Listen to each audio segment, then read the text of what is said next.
Subscribe for daily IELTS material.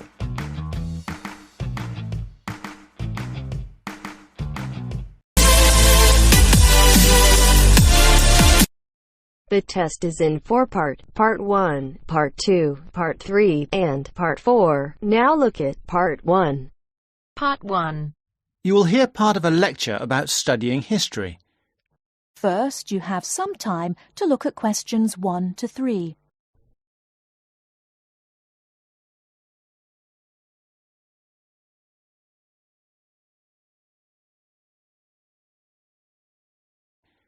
Listen carefully and answer questions 1 to 3. Good morning, everybody. I'd like to begin this term's lectures with a discussion of the various sub-disciplines in history. Before I do that, though, can I refer you to the handout you picked up on the way in? It deals with two general topics. The first is, why study history? And the second is, what is history? Neither of these questions has an easy answer. In fact, people have been asking these questions for as long as history has been studied. However, as you are mostly new students to this subject, and we have some students of economics with us also, I feel you should have some background to these basic questions. Anyway, it's all in the handout. I might add that, for me personally, the most important reason for studying history is that I find it exciting. Our ancestors can remain, if we want them to, a mystery, a closed book, a blackness that we never see into, or we can come to know what motivated them and discover how that led to the world we live in today. Before you hear the rest of the conversation, you have some time to look at questions 4 to 10.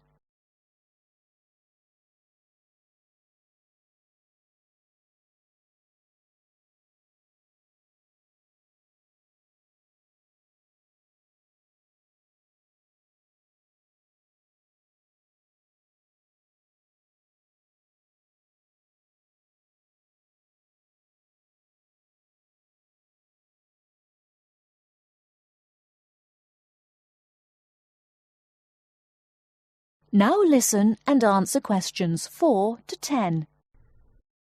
Now answer questions 4 to 10.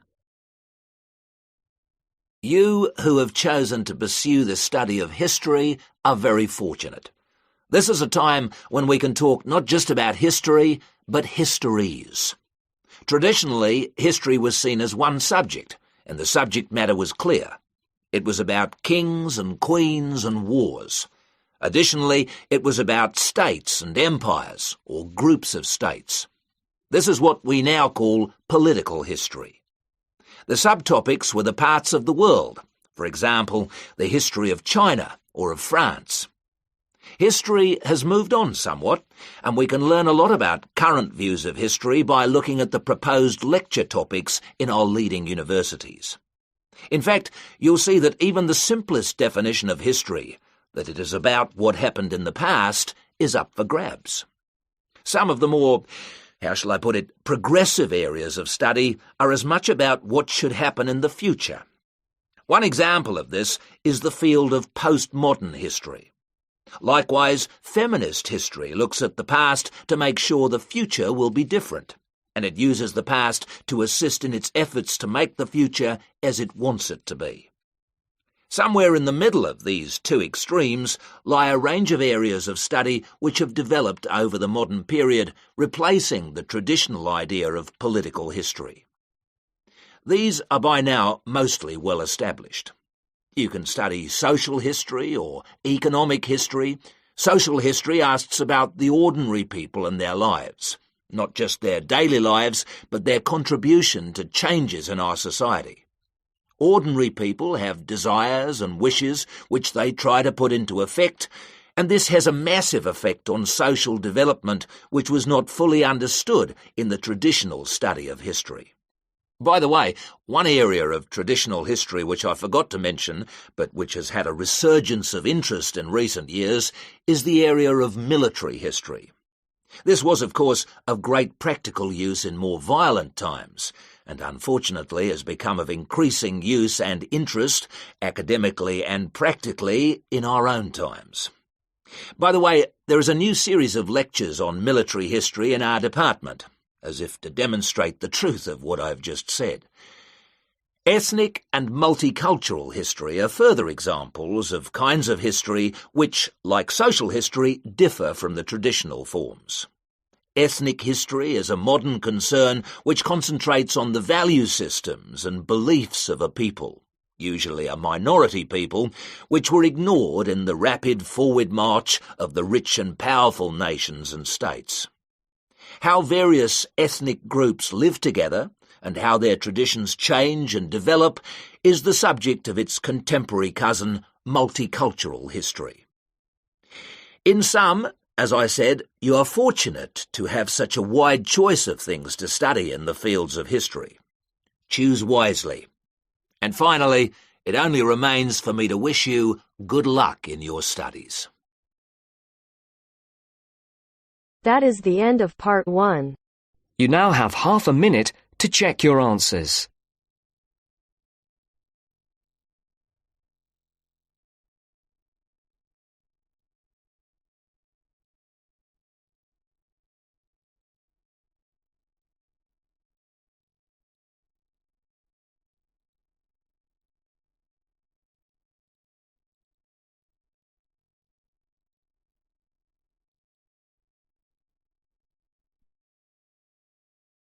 Now turns to part 2. Part 2. A discussion between a college receptionist, Denise, and a student named VJ about learning a language. In the first part of the discussion, they are talking about the course VJ will study. First, you have some time to look at questions 11 to 17.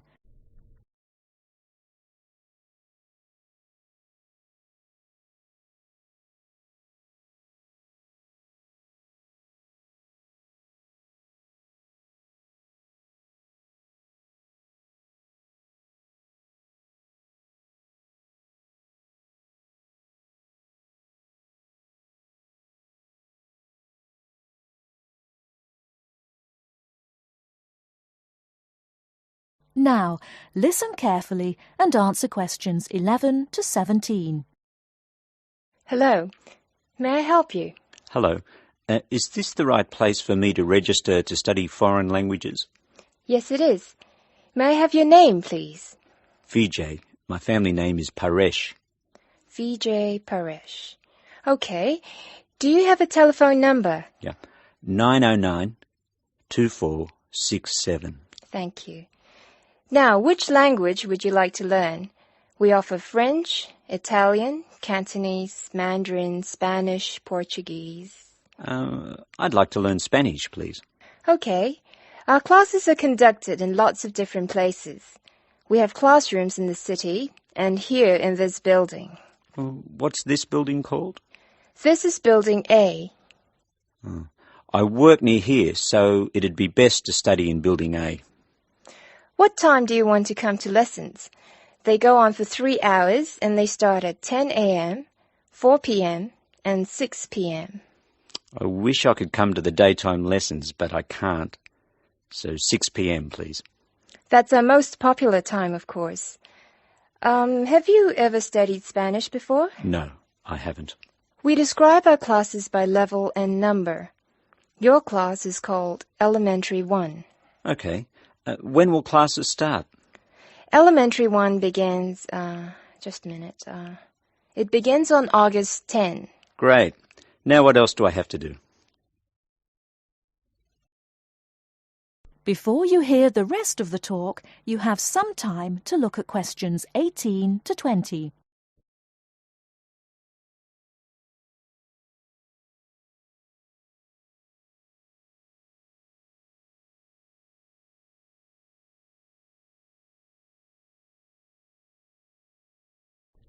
Now listen and answer questions 18 to 20. I'm sorry, Vijay.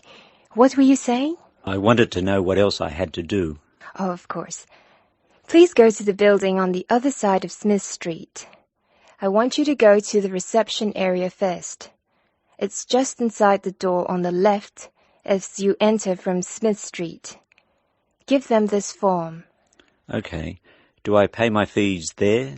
No, but the fees office is in the same building. Go past the escalators, and you'll see a games shop. It's in the corner. The fees office is between the games shop and the toilets. Thanks. Where can I buy books? The bookshop is opposite the lifts. It's right next to the entrance from Robert Street. Your offices are spread out. Not as badly as they used to be. By the way, we offer very competitive overseas travel rates to our students. Oh, I'd like to look into that. Of course. The travel agency is at the Smith Street end of the building, in the corner next to the insurance office. Thank you very much. Bye. That is the end of part 2. You now have half a minute to check your answers.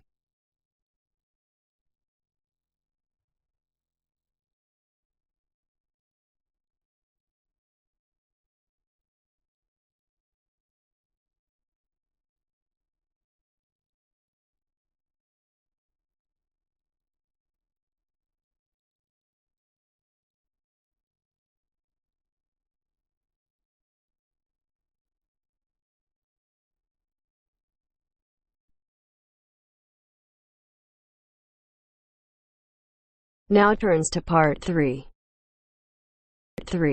Part 3. You will hear a tutor and some students talking about an assignment.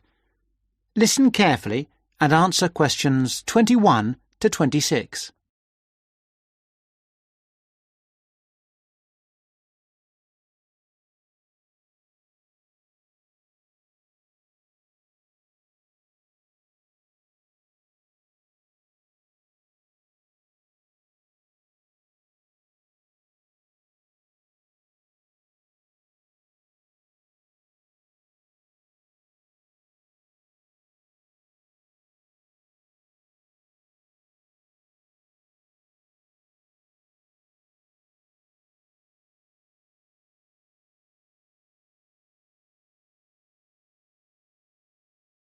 Come in. Sit down. Good to see you. Hello. Hello.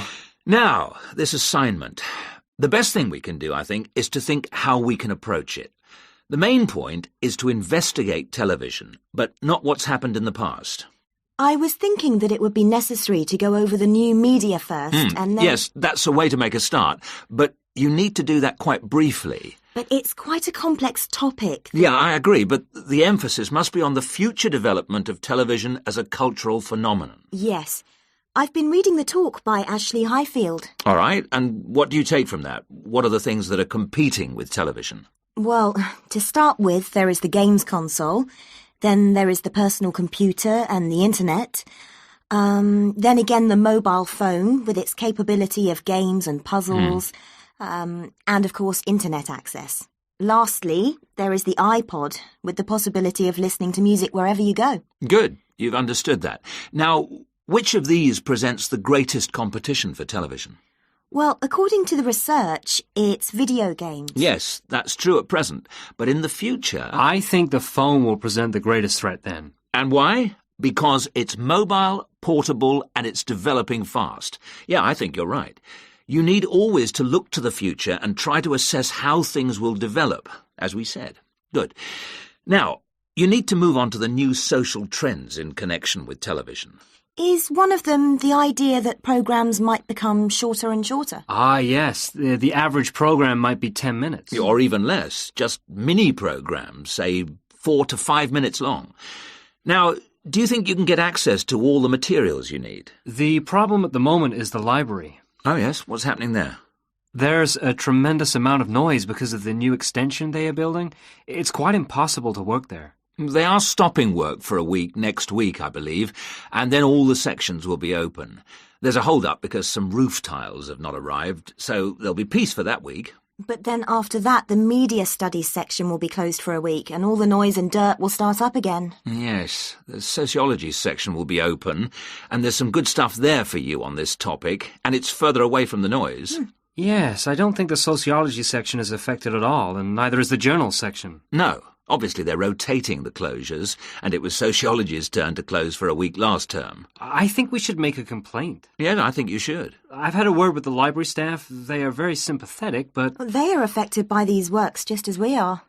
If I were you, I'd make a complaint directly to the premises committee. They only meet once a year, but in fact I know they're having a meeting next Tuesday. You might like to make contact with them, but don't say that I suggested this. Yes. But the Students' Union might be better since they are independent of the university. That's true, but I can't imagine that people haven't already approached them about this. Let's try the premises committee. Good idea. Why not? OK.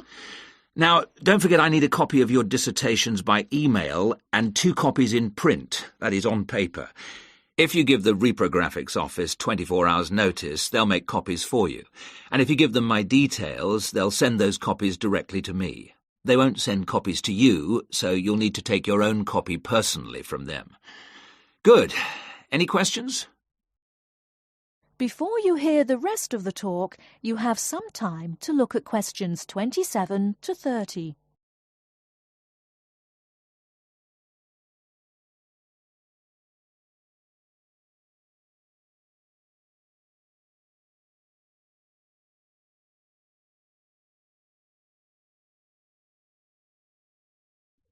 Now answer questions 27 to 30. One little thing was just that I wondered whether we should actually talk about that famous website. You know the one, YouTube. Ah, I was rather hoping you hadn't overlooked that. Good point. It's mostly homemade videos. I suppose you could say that each video is a television version of a podcast. Anything else? Yes, I've got a question, I'm afraid. I'm not completely clear about the exact meaning of culture, as we are using it in this subject. Well, Mrs. Jones is giving a lecture on culture and society in the University Theatre. It's on Wednesday at 10 a.m, and you can learn all about it there, I'm sure. Can you give us that again, please? Yes, that's Culture and Society. It's in the University Theatre. And, let me just check the time. Yes, here it is. 10 a.m. on Wednesday. She'll be giving a very thorough discussion of the issues in defining what culture means. Right. That's good. The thing is, the reading list confused me a bit. One thing that occurred to me was that it might be broken down into subsections for future students. Yes, that's a fair point. I'll bear that in mind. Now, don't forget, you need to do the reading and finish the assignment by the 4th of July. Is that okay? Fine. Thank you very much.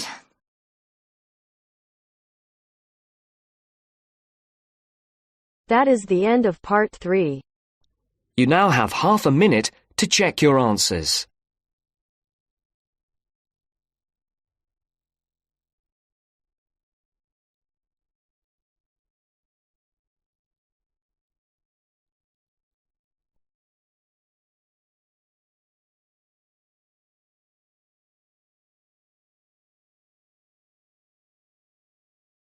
Now turns to part 4. Part 4. This morning, I'd like to look at the whole issue of contemporary art. What it is, how do we interpret it, what are its uses, and does art, in effect, have any advantages or disadvantages for society? First, you have some time to look at questions 31 to 40.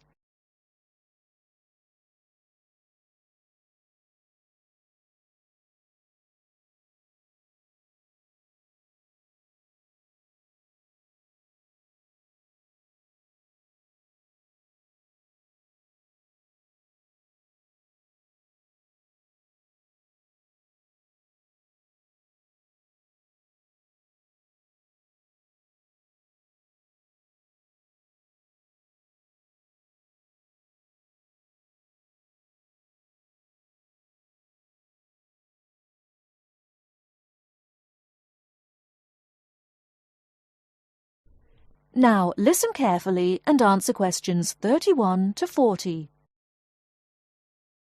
Welcome to this series of lectures on interpreting contemporary art. This morning, I'd like to look at the whole issue of contemporary art. What it is, how do we interpret it, what are its uses, and does art, in effect, have any advantages or disadvantages for society?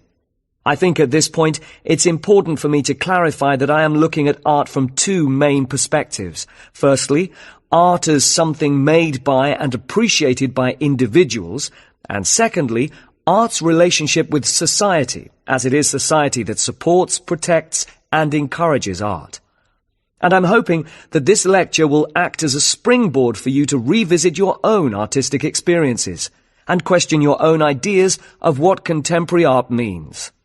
Throughout this series of lectures, I'll be looking at various examples of art to illustrate my points. However, if at any point I show you an example which is unfamiliar, then please tell me, as it is imperative that you be able to use your past experiences so that you can check to see if your ideas agree with mine. So if you have not seen a particular work of art before, then this will not work. And let me remind you now that at the end of these lectures you will be given a written assignment which will consist of a 2,500-word critical essay.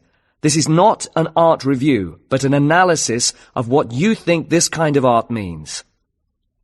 Okay, so what is contemporary art? Well, my view is that contemporary art reflects a particular time in history. In terms of Western civilization, this is the period that became known as the Renaissance, which began roughly in 1450. But this becomes confusing as the modern era is also considered to be from 1789, from the time of the French Revolution. Added to this are modern ideas and modern art that developed from 1890. This period has also been called the turn of the century. To try and somehow bring all these periods together, I shall define contemporary art as any art created from 1920 up until the present day. Turning now to the question of whether or not art is useful for society. Well, when we look back at the history of the West, we can see that there has been a tradition, especially in Western Europe, of art that was official. This meant that the government sponsored or subsidized the art. It could be said, therefore, that art has a cultural use, in that it can represent both the culture and history of a country. And let's remember what I said earlier, that this is both the history and culture of a particular time. Now, the disadvantage of this kind of official art is that it tends to be academic. And by that, I mean it is art that requires the person looking at it to be educated in art, at least to some extent. So it seems to me that this restricts this type of art to a particular social group. And whether you agree with this concept or not will depend on if you believe that art should be accessible to everyone. Of course, with the rapid developments in technology and advertising, the television, computer, and various forms of digital media, art has changed. And although there will always be a need for art to be subsidized by governments, we see today art forms that are surviving on individual subsidy. Sometimes this is through the support of wealthy patrons, such as businessmen or famous people. But it also operates on a more simple level. I refer here to the art that is done on walls and in streets, sometimes called amateur art. But it is the art of graffiti, and it is now accepted as an art form in itself.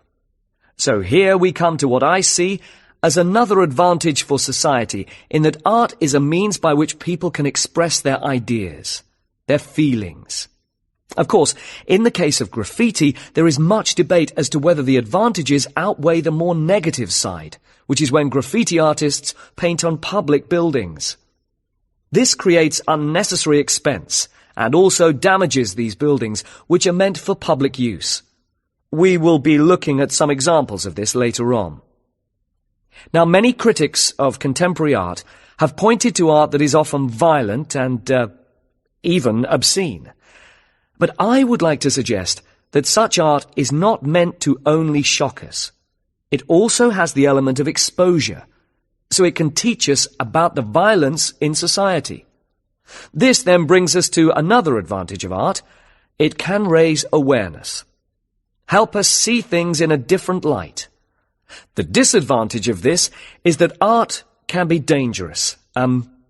What I'm saying here is that if we accept that contemporary art has the power to influence our feelings and attitudes, then we have to accept that art can evoke negative feelings like anger as much as it can give us feelings of hope and peace. But art is, after all, about us, so it can be about our beliefs and our behaviour. And as human beings, we possess both positive and negative traits. I'd like to show you some slides now to illustrate what I've been talking about. That is the end of part 4. You now have half a minute to check your answers.